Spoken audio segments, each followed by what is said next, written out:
This is the Big O Show. This is the Big O Show. All righty. Let me put my headsets on because now we're gonna do a little conversation.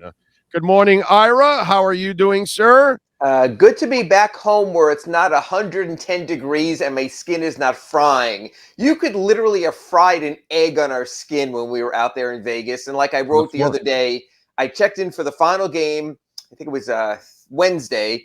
And even the guy said, oh, look, it's going down to 104 tomorrow. Oh, my God. Don't ever complain about the South Florida heat until you spend 10 days in Vegas because you will absolutely fry out there. Yeah, definitely. In fact, on Thursday when we left late Thursday night at 1 a.m.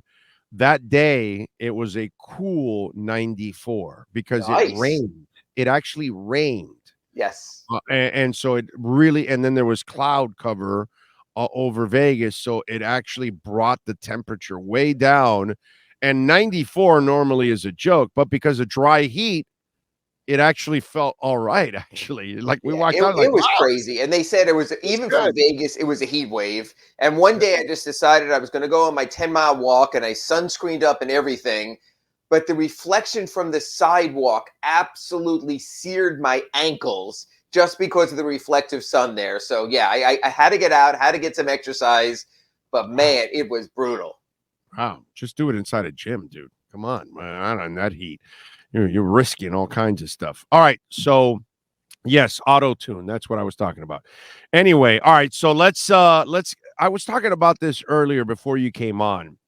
And, it's funny to hear Brooklyn. Well, they're not impressed with the offers. They'd rather keep him and anything and all that. He's got 1 foot out the door. He already told you he's leaving. It's like when you give 2 weeks at work, that second week, you're really kind of half-assing it already. You know what I'm saying? You don't want to keep him. That would be a problem. Plus, we've seen petulant child Durant. But here's the bigger thing. He's 34 with 4 years left.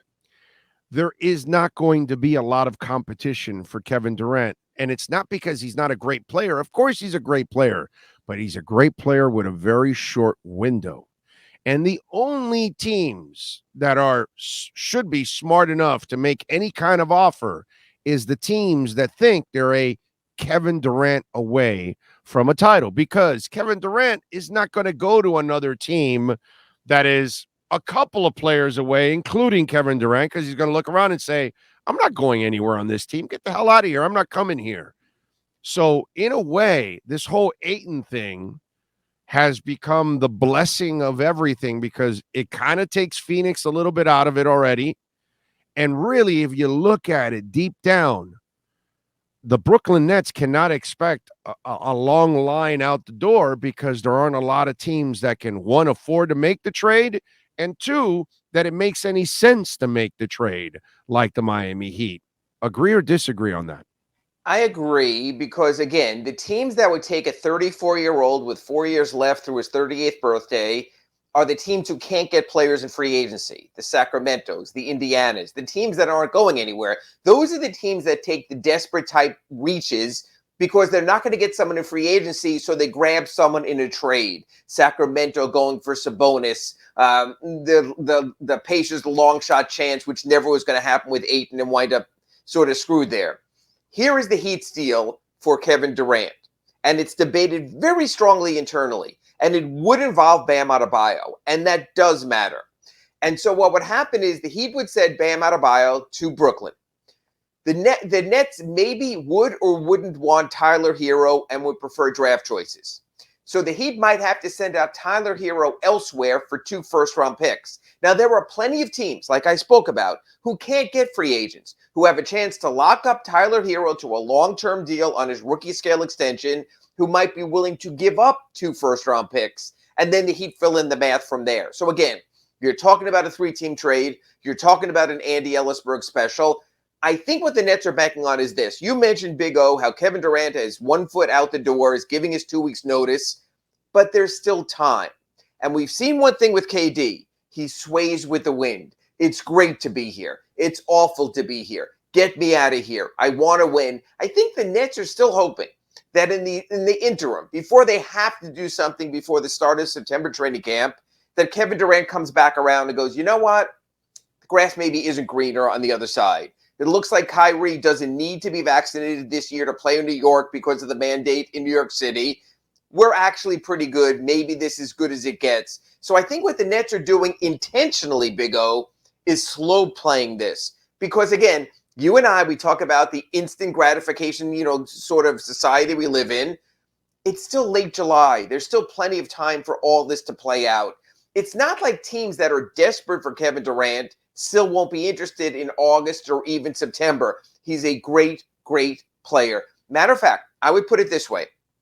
You add Kevin Durant to any of the leading contenders in the East, the Celtics, the Sixers, the Heat, you added Milwaukee, any of those teams, they instantly become the favorite in the East. And like you mentioned, Big O, when a single player can make you the favorite in your conference, you're patient. You're willing to wait things out because you know it makes a difference, and maybe you're willing to give up a little too much to live in the moment. Because Kevin Durant, Kyle Lowry, Jimmy Butler, and whatever it takes to fill in makes you a pretty damn good team and has you right up there with the Bucks, the Sixers, and the Celtics. Yeah, no, I'm with you there. There's no doubt about it. The only thing is, when you were talking about those teams, Sacramento, whatever, that they would have to make a move for a 34-year-old. Here's the thing. I don't think he's going to go to those kind of places. Oh, he's not. So and so those teams will not end up making those trades. That's why that's going to limit where he can go and where they can send him. Oh, they're screwed. The Nets are screwed. Absolutely. So here's the other caveat to all of this. Is that Sean Marks also slow playing it because in the end, this is going to be a black eye on him. One way or another, it becomes a black eye if they both walk out the door. But if somehow you slow play it and you somehow sweet talk them into coming back, then at least your experiment is still alive and you didn't fail overall, because this does become one hell of a stain on Sean Marks that your crazy ass counted on Harden and counted on Kyrie, and now you're also counting on Ben Simmons, and and now you lost Durant and all of this. So in a way, how much of this is also Sean Marks trying to save his ass too as a GM, or to come up with a blockbuster trade? For example, Rudy Gobert was an absolute cornerstone of the Utah Jazz, but everyone is praising Danny Ainge right now. He got 5 first-round picks. He's the greatest thing since sliced bread. Well, he's not a center while he's a great center defensively. He's really not the kind of center you want. He's still one of the top players in the NBA. Yeah. He still is an all-NBA level center, so you have that. So I think what happened is Danny Ainge said by the way, in the 90s, you don't make that trade. Right. Well, different world. Yeah, different world. And the 90s, Bam Adebayo is a power forward and not a center, so everything is different. But Danny Ainge set the bar so high, that if a Sean Marks wants to say, hey, we are starting over, we're getting this, it's all of a sudden 4 or 5 first-round picks. The whole world has changed because he made that move. And like I wrote in my Sunday column in the Sun Sentinel, I really hate this whole thing that you can appease fans with draft picks that don't even play this year. That the Utah Jazz are going to be selling garbage to their fans at NBA prices. So just like you have the Ted Stepien rule where you can't trade out consecutive first-round picks, I think there should almost be a limit on how much you can sell to your fans that, hey, we have the future. We have all these picks. Look, Sam Presti has done this for years in Oklahoma City. What was the name of the A's owner? Well, Ted Stepien was the one with the rule. The A's owner. What's the name of the guy? Charlie O'Finley, right? Charlie O'Finley, who would throw anyone and everyone out there and trade his entire roster until the commissioner stepped in. But we Kuhn at the time, so you have that also. So Sean Marks is sort of either has to get a grand slam, not even a home run, but a grand slam trade, or has to try to make it work. But you know what? The players hold all the cards. And I don't think fans hold it as much against the GMs anymore, because they realize if you can force your way out with 4 years left on your contract, then there's only so much you can do. Look what James Harden did in Houston. Played like garbage for 2 weeks, and the Rockets said, this is untenable, and they traded him to the Nets. What does James Harden do when he wants out with the Nets? Plays like garbage for 2 weeks to a month. And the Nets go, this is untenable, and trade him to the 76ers. The way they are forcing hands players right now, you're really operating your team as a general manager with 2 hands tied behind your back. I'm with you there. All right, so as the Heat Nation is wondering, Ira, what is the Heat doing now? Because reports say they're trying to find ways to get first rounders in Yes. order to make this trade. Um, if that's the case, then if that's the case, which we have no idea if that's true or not, but if that's the case, then that means there's a target. There's something that they must have agreed on some Absolutely. kind of a plateau that's what the Heat is trying to get to right now, The right? target is two things. Obviously, it's Durant and Donovan Mitchell. We know that. Yeah. But there's other teams who don't necessarily want to take on Tyler Hero for this reason. When you trade for Tyler Hero, he's in his extension window. He basically wants to get a 4 or 5 year deal, upwards of maybe $150 million. What Right. I think could happen instead is that he trade Tyler Hero off, like I mentioned, for a pair of first round picks. So a team like Utah that's rebuilding doesn't have to pay Tyler Hero. That's the reason Utah is not as interested in RJ Barrett either. Right, He's exactly. in his extension window as well. So I think, again, this is the Andy Ellisberg multiple team scenario. Okay, we trade Tyler Hero off somewhere. We get 2 quality picks. We throw that in with our 3 quality picks. Well, all of a sudden, Duncan Robinson, 5 first rounders, maybe 6 if you count the right to Jovic. He could be traded as soon as August 1st. And another filler player. For a team looking for a haul like that, you can give 5 first-round picks. And you can give 5 first-round picks better than the Knicks picks, because for everyone talking about these Knicks picks, they're all protected. They're top 8. Well, top supposedly they're going to unprotect 4 of them. Well, if they unprotect, then they have to do even more. So you're talking about a waiting game even more, going back to those original trade partners, plus the Knicks picks. The one thing I will say is this, and I actually saw this, I think it was Tony Jones out in Salt Lake who wrote about this. Heat picks are garbage for this reason. The Heat are always good. The Heat are always drafting in the 20s. One thing everyone's talking about is a pick swap. So in other words, you trade for a Heat pick. If they have a worse record than you, you swap picks. They're not going to have a worse record than you. Pat Riley's a crazy man. He plays to win every season. He would rather be the number 6 seed and try to defeat a top seed in the first round than go to the lottery. One time since I've been covering this Heat, they tanked. The Michael Beasley year. And the reason they tanked that year. And it didn't work out. And it didn't work out after all. It didn't work out because they didn't get Derrick Rose. But it's because Dwayne Wade, and then when he was a useful player, Udonis Haslem were injured at midseason. And that's when Andy Ellisberg and Pat Riley went to the office suite and said, you know what? It's not going to happen for us this year. So let's bring in Kasem Powell. Let's bring in Stefan Lazme. Let's bring in those guys, and we'll deal with the results. But other than that, the Heat have played to win every year. You're going to wind up at best with a number 10 pick like with Justice Winslow when they got. Otherwise, look at Tyler Hero and Bam Adebayo, 13 and 14 picks. More recently, 27 with Jovic. Heat picks are garbage. And that's the fault of the Heat for actually satisfying their fans by trying to win. Well, there's nothing wrong with that. The Heat do it the right way all the time.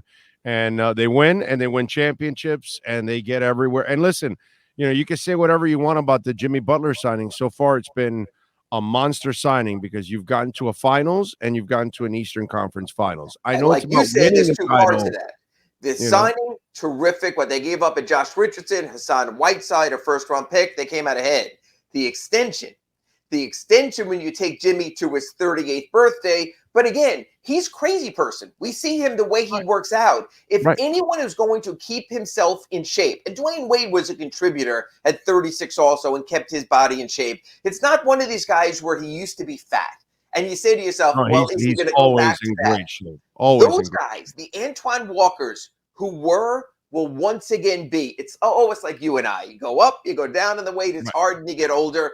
But guys like Jimmy Butler, the way he's chiseled, Dwayne Wade, the way he was chiseled, and Pat Riley kept him chiseled. Alonzo Mourning at the end, same kind of guy. The Heat keep their guys going. The Heat are in good shape. Again, Alonzo still looks fantastic, man. Oh, he can still beat you up right now, Big O, and you couldn't. Oh, no, he can always beat me up. That had nothing to do with it. That's the easiest thing for him.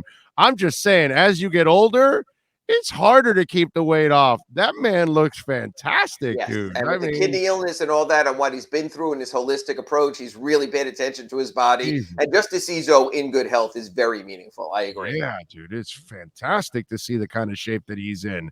All right. So basically, it's all about Durant. And that's what we kind of been talking about the show. It's Durant. We're not talking Donovan until Durant is over, correct? Yes. Yes. Okay. And there might become a point, though. And this is when Danny Ainge is going to force a hand, Big O. What if a week or two from now, Danny Ainge calls the Heat and goes, look, I have my deal with Team X. And he's even honest and says, I can get X, Y, and Z. When Danny Ainge does last call for Donovan Mitchell, that's when the Heat's going to have to make a decision. That's when the Heat's going to say, we feel we have a 38% chance of getting Kevin Durant. Is that enough to wait on him or not? And my perfect example of that is this. You say yes, and I agree. In 2010, everyone was trying to get Chris Bosh, and everyone was trying to get LeBron James and Dwayne Wade when they were free agents. A whole bunch of other teams held off because they thought they had a chance. And remember what happened? The Chicago Bulls had to settle for Carlos Boozer. The New York Knicks had to settle for Amari Stoudemire. So at some point, if you wait on the sidelines too long, you wind up with far less value. I think what Danny Ainge does is he knows he's competing against the Kevin Durant trade. All the draft picks that Danny Ainge might get might go for Kevin Durant. I think, like in poker, at a certain point, Danny Ainge is going to call the table. Okay, that's it. I'm calling. What's your best offer? By August 17th, I'm trading Donovan Mitchell. That's when the Heat's going to have to make a decision. All right. We'll see if we'll see what happens in that case there. Let me ask you on the Ayton thing. Why didn't Indiana poison pill that thing? Because apparently it was like a straight up deal. It was grotesque incompetence, and I only have one reason for that. They also waived a bunch of players and stretched their salaries in order to make the whole thing work. They went out of it. I think there's only one reason. And again, for people who don't know, when you extend an offer sheet, you can make it toxic. You can make it that a team that is over the cap has to pay more money up front, that there's a trade kicker. You can never get rid of the guy. Indiana didn't do any of that. Most teams. And you're going up against what is considered a cheap owner. So right. So you can really force his hand. He has allowed talent to go before. The only reason I can think is this. They did a favor for the agent because the agent has a player down the road who they're interested in or they have on their roster. So you did him a solid. You knew you were not going to get the player, but now you were in better shape with Agent X, and that's what this is all about. This whole league is all about being in better shape with Jeff Schwartz or Mark Bartelstein or Rich Paul or those guys. That's CAA. That's what it's all about also. Indiana were played for fools publicly. So I do hope there is something behind the scenes that makes more sense because they could have forced the hand and absolutely gotten the player from the Phoenix Suns, and instead they did none of that. And Phoenix played it perfectly for this reason. Big O, the max an outside player can get from an outside team is only 4 years. The max you can get for your own team is 5 years. So Phoenix wound up having to commit to less by letting someone else do the dirty work for them. Now, you might say you have an unhappy player, but players are never happy anyway. And so that fifth year, a lot of times, is a player option that they usually pick up. Yeah, and it's something else, so it's only 3 years, but Phoenix got the shortest possible deal with smaller possible raises by letting someone else handle their dirty work. At the end of the day, it helped out Phoenix's payroll. Yeah, no, you're right about that. Didn't think about that. All right, so walk me through the drama now that we saw over the weekend. So LeBron goes to the Drew League, right? And he goes 42 points, 16 rebounds in the Drew League, in the Pro-Am Drew League. Kyrie was supposedly going to play, but did not show up and did not play. But why? Because he was with a Lakers assistant coach in a kids camp. Now, mind you, he's a Brooklyn Net, not a Laker, but the talk is he wants to be a Laker. The talk is he wants to do whatever he can to get to Los Angeles. So is it LeBron dying for attention? That's why he goes to the Drew League. And then this whole Kyrie drama on top of all of this. How does this all end up? Because it seems like there are no takers for Kyrie outside of the Lakers. Nobody wants this guy. No, I mean, your first point there is this has not been the summer of LeBron. This has been the summer of everyone but LeBron. It's been about the new kids and the extensions and everything. And yeah, he wants to keep his name out there. That's who he is. That's what he does. Look, he went on his show, came back on HBO this week. So it's also a commercial for him, for his show to come watch him show. And there were a bunch of clips released from that, the Brittany Griner clips, the clip about the racist Boston fans. He knows what he's doing. He knows how to pump his product. So, that was part of it. The Kyrie thing to me is a different part of it. It's the unreliability and the unexpectedness you have going on right now, as you see LeBron doing his damage here in the Drew League. And this is where Kyrie, everyone was showing up to see both of those players, and Kyrie doesn't show up. Oh, sorry for the noise there. Is that go ahead. LeBron James, when he says he's going to be somewhere and do something, does it. You still don't know about Kyrie. After all these months of missing games because emotionally he didn't feel right, because he didn't want to be vaccinated, because he winds up someone else, because of the election results or January 6th have him in a bad mood, man, you still don't know about Kyrie. So if you trade for Kyrie, are you going to get 80 games or 60 games or 40 games or simply not know day-to-day when he's going to be there? I can't recall any other player like that. There are players who've made statements by not showing up. We've seen that before. But to have someone like that who just didn't show up at all, even in the Drew League on Saturday, it just shows you can't count on Kyrie. You can count on LeBron when the spotlight's on because that's who he is. Yeah, well, he definitely put on a show. That place was, I mean, it's normally loaded, but it was loaded to the gills. Obviously, they found out that he was going to be there. Quentin Richardson, obviously former Heat player, was the guy I think that invited him over or something. He helped like pull that. It together, and DeMar DeRozan played on the team with LeBron, yes. so it became a fun little game. Yeah. Wow, DeRozan, man, what a year he had. The other thing I was going to ask you, on Wednesday night, which was the last game that I saw, because I didn't see the Friday night game. I saw it on television, obviously, but I didn't see it live, and obviously the Saturday game. But on Wednesday night, a kid by the name of Jamal Cain came in and had a couple of inside baskets. One of them reminded me a little bit of Jimmy Butler because he was taking on contact, and he got a sweet little hit off the glass. And so it seemed like he started to pick up some momentum as the games went on a little bit, and ended up getting that was it Exhibit 10 contract a little bit. So training camp invitation, yeah.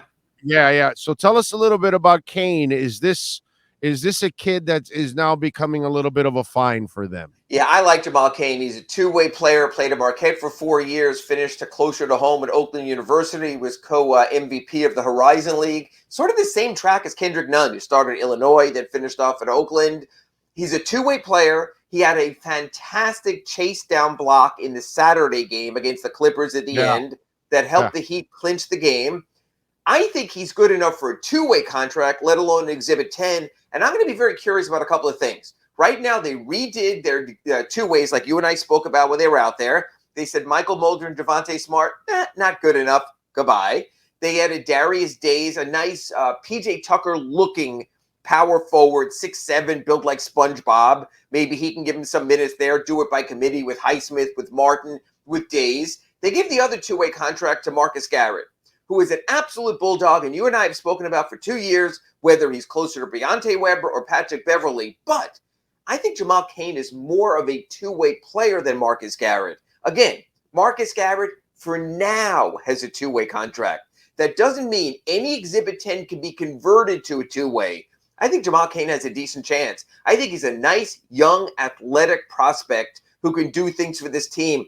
And especially with Jovic being so raw and probably not ready at the start of the season, this season, I think a guy like Jamal Cain might even get some minutes this season if he makes the final roster. I would keep an eye out on him. I think he showed in Summer League. Remember, he missed 6 days because he had COVID in the San Francisco and the California Classic. He arrived late. But every game he played after COVID, he showed that he has some special talents. That's a guy to keep an eye out on. Absolutely, Big O. And by the way, I keep saying Jovic should go to the G League, but you enlighten me on something. You think he won't go to the G League? Of 6'8" centers who were so hungry that they use their 6 fouls a day, and they will just simply eat the kid raw like raw meat. That's not a place a skilled big man gets better. He gets better working with Alonzo Mourning. He gets better working against Bam and Yurtsevin, which will be good if both aren't playing in the Heat gym. So I think he can get more work done and achieve with his skill set in the Heat's gym than the Sioux Falls Skyforce. Maybe here or there you set him up for the right matchup, but I don't need to see him playing 6-7 centers. That's not going to expand his game. Might be wrong, but we'll see. What are you working on the Sun Sentinel so folks can I wrote a story. Anthony Chang wrote this Sunday in the Herald. I wrote it today about Tyler Hero, his extension, just to remind people. Once Tyler Hero signs the extension, he becomes poison pill and untradeable until the 2023 offseason.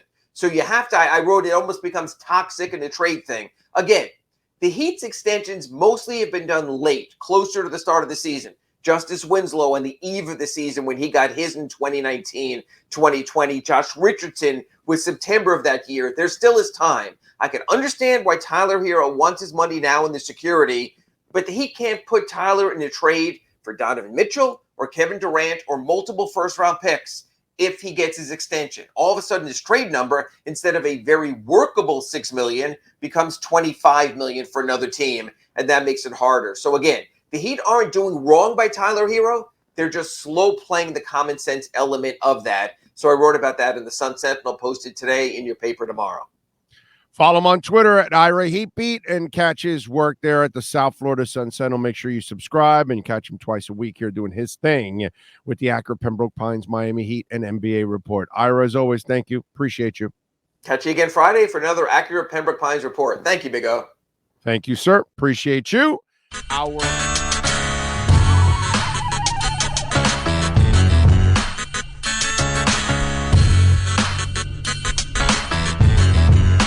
This is the Big O Show.